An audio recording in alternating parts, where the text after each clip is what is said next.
Bismillahirrahmanirrahim. Kita kemarin telah membahas bahwasanya ciri-ciri wanita surga itu sebagaimana apa. Nah, kita bahas nyanyian para bidadari di surga dan musik-musik mereka. Jadi ternyata Allah itu menyampaikan kepada kita tentang para bidadari pekerjaan apa mereka. Karena para bidadari tidak ada konten untuk berbicara dengan suami mereka dari kalangan di dunia, karena tidak punya histori ketika di dunia. Maka pekerjaan para bidadari selain dicampuri oleh para penduduk surga dari kalangan laki-laki yang Allah berikan kepada mereka, maka kegiatan para bidadari itu adalah bernyanyi, dan mereka itu memainkan musik-musik di surga. Tentunya mungkin ada yang berkata, loh bukannya haram Ustaz? Banyak perkara haram di dunia itu menjadi boleh pada kehidupan di akhirat. Contoh khamr. Khamr itu haram di dunia, tapi di akhiratnya boleh.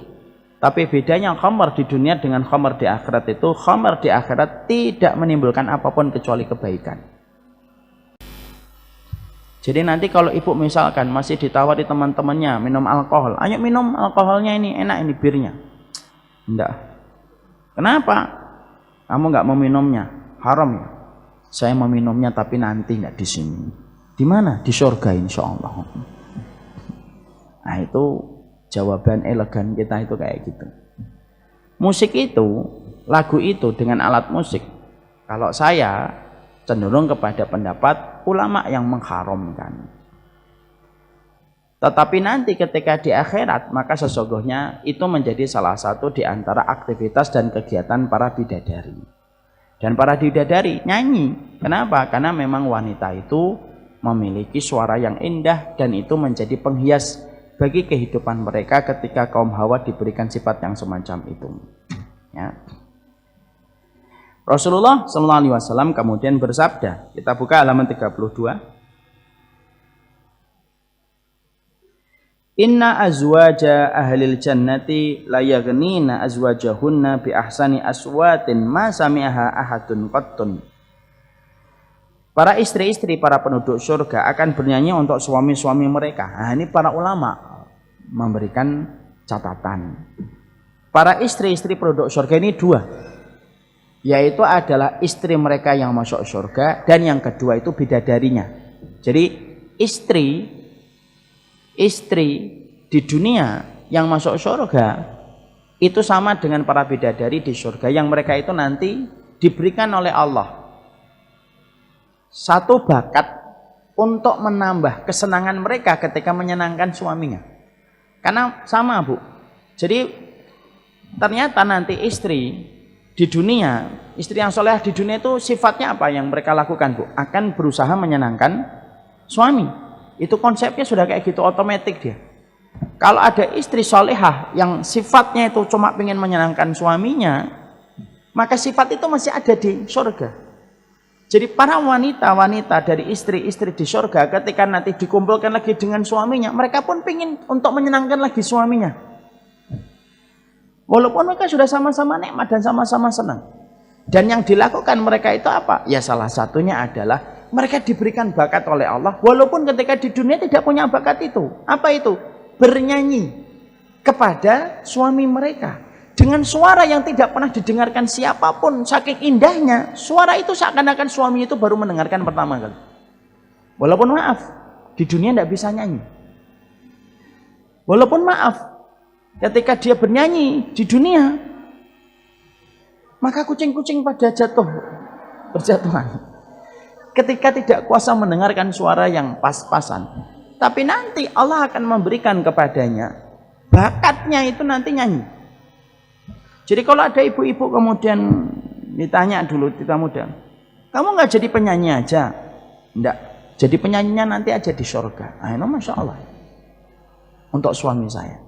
Jadi orang yang beriman itu bukan masalah mau dan tidak mau. Orang beriman itu hanyalah orang yang lebih memikirkan apa yang dilakukannya itu nanti di akhirat dan tidak menyegerakan di dunia. Maka Rasulullah mengatakan, sesungguhnya para istri-istri penduduk surga akan bernyanyi untuk suami mereka dengan suara yang merdu yang tidak pernah didengarkan oleh siapapun. Apa yang mereka nyanyikan? Yang mereka nyanyikan dikatakan nahnul khairatul hisan. Kami ini wanita yang cantik jelita. Makanya kalau ada orang namanya khairatul hisan, itu artinya adalah cantik jelita. Azwaju qaumi kiramin yang durna bi qurrati a'yanin. Maka kami melihat dengan bola mata kami yang indah, dan kami adalah suami orang-orang yang mulia dan memandang dengan bola-bola mata yang indah. Nahnul khalidatu, sesungguhnya kami ini adalah kekal. Fala yamutnahu, tidak ada yang mematikan kami lagi. Ya. Nahnul aminat, fala yakhafnahu, kami orang yang merasa aman, tenang, tidak ada lagi yang membuat kami khawatir dan takut. Nah itu kenapa dikatakan fala yakhafnahu? Karena di dunia itu wanita itu ketakutan, wanita itu khawatir. Maka nyanyian mereka kepada suami mereka itu seakan-akan menegaskan, kami ini tidak ada lagi yang kami takutin, tidak ada lagi yang kami khawatirkan. Jadi tidak ada lagi perasaan kehilangan suami, tidak ada lagi perasaan kehilangan anak, sudah tidak ada. Fala yakhafnahu nahnul aminat. Kata para wanita-wanita itu nanti ngomong ke suaminya, nahnul aminat, wahai suami kami adalah orang yang merasa tenang, damai, aman. Fala yakhafnahu, apa yang dulu sering kami khawatirkan, apa yang dulu sering kami takutkan, itu sudah tidak ada lagi yang kami takutkan. Maaf ya ibu, ibu-ibu ketika di dunia itu apa sih yang mereka khawatirkan? Satu, sakit dan meninggalnya anak, ya atau tidak? Banyak ibu-ibu itu yang sering bilang, kami itu lebih sedih kehilangan anak daripada kehilangan bapak dan ibu kami. Itu kan begitu, karena rahim yang Allah berikan ketika dia mengandung anak-anaknya. Maka kemudian mereka khawatir kehilangan suami mereka, mereka khawatir kehilangan kemapanan yang sudah mereka dapatkan dari suami mereka ketika berumah tangga itu. Maka semua rasa kekhawatiran yang Allah berikan ketika di dunia, dilewati dia dengan kesabaran dan keikhlasan, maka nanti mereka berdindang di depan suami-suami mereka. Nahnul aminat, fala yakhafnahu. Kami itu wahai suami sudah tenang, tidak ada lagi yang kami khawatirkan lagi. Tenang dia, dan dia tidak akan merasa kehilangan suaminya lagi, karena tahu suaminya tidak kemana-mana. Mau kemana di surga, kemanapun akan ketahuan. Dan dia diberikan oleh Allah itu ketenangan pada hidupnya. Jadi syairnya ini tuh Masya Allah, ini menggambarkan bahwasanya itulah seluk-beluk kehidupan seorang perempuan di dunianya dan di akhiratnya. Maka tidak ada lagi yang dia khawatirkan. Ustadz, nah ini mungkin ada yang berasa, Ustadz gimana kalau ada seorang ibu, dia beriman, anaknya 10 tidak beriman sama Allah, 10 anaknya masuk neraka. Naudzubillah min dzalik. Ibunya karena beriman masuk surga. Apakah dia tetap akan mendendangkan lagu-lagu kesenangan dan sukacita sebagaimana ini, padahal dia telah kehilangan 10 anaknya yang berada di dalam neraka?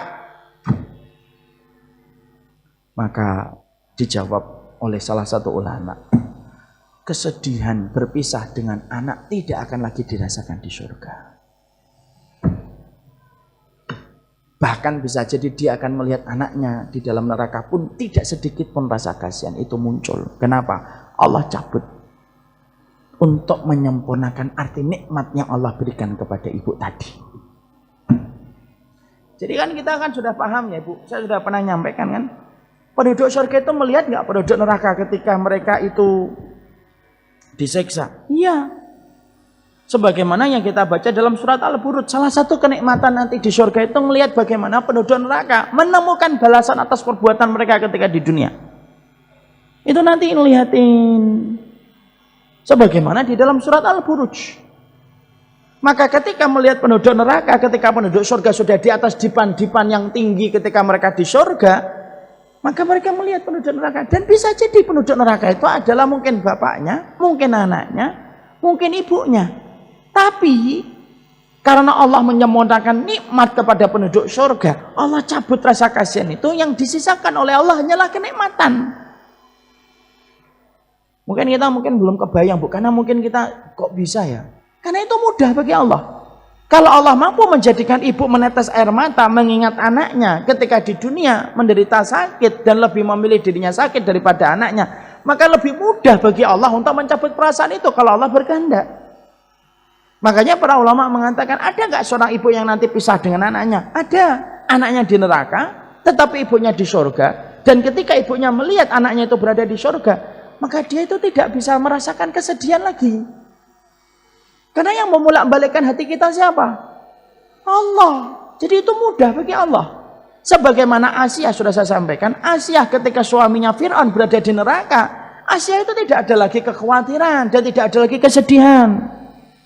Makanya nanti kalau penduduk surga dari kalangan suami istri, kok suaminya atau pasangannya masuk ke neraka dan pasangannya masuk ke surga, lalu dinikahkan dengan yang lainnya yang sepadan dengan imannya, dia nggak akan kepikiran yang lain. Dia nggak akan kepikiran sudah dinikahkan dengan Allah, dia diam. Ditanya sama suaminya yang di surga, kenapa istriku memikirkan suami saya ketika di dunia, kasihan betul dia. Nggak ada itu, hilang.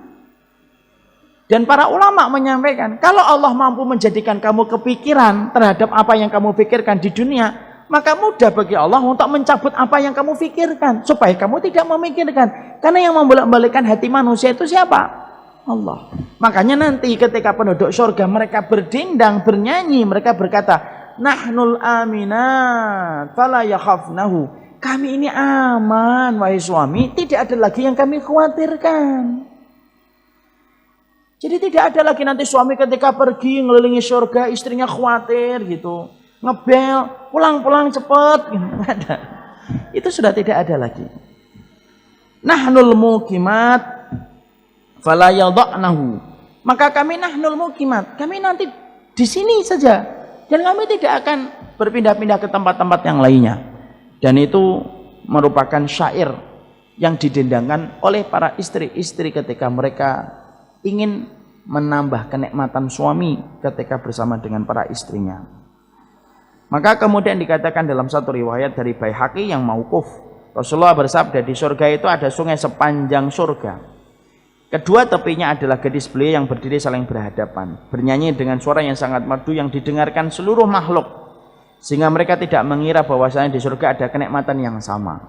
Ini artinya kalau kita penggambarannya, kalau kita masuk ke istana boneka di Taman Mini, di Dufan, kanan kiri ada boneka. Cuma kalau di hadis ini, kanan kirinya adalah para bidadari-bidadari yang belia, yang begitu cantiknya dengan suara yang merdu, mereka sering bernyanyi untuk menyambut orang-orang yang berada di surga. Maka kami bertanya, wahai Abu Hurairah, apakah nyanyian itu? Nah, nyanyiannya apa? Nyanyian para bidadari itu adalah tasbih, tahmid, dan takdis serta pujian kepada Allah. Tasbih itu subhanallah, tahmid itu alhamdulillah, takdis itu yaitu adalah subuhun kudus, dan pujian kepada Allah. Dan itulah nyanyian para penduduk dari kalangan bidadari ketika mereka ditempatkan di pinggir-pinggir sungai untuk menyambut para penduduk surga ketika mereka melewati sungai-sungai di surga. Dan itu yang kita dapatkan di poin yang ke-15. Alhamdulillahi Rabbil Alamin.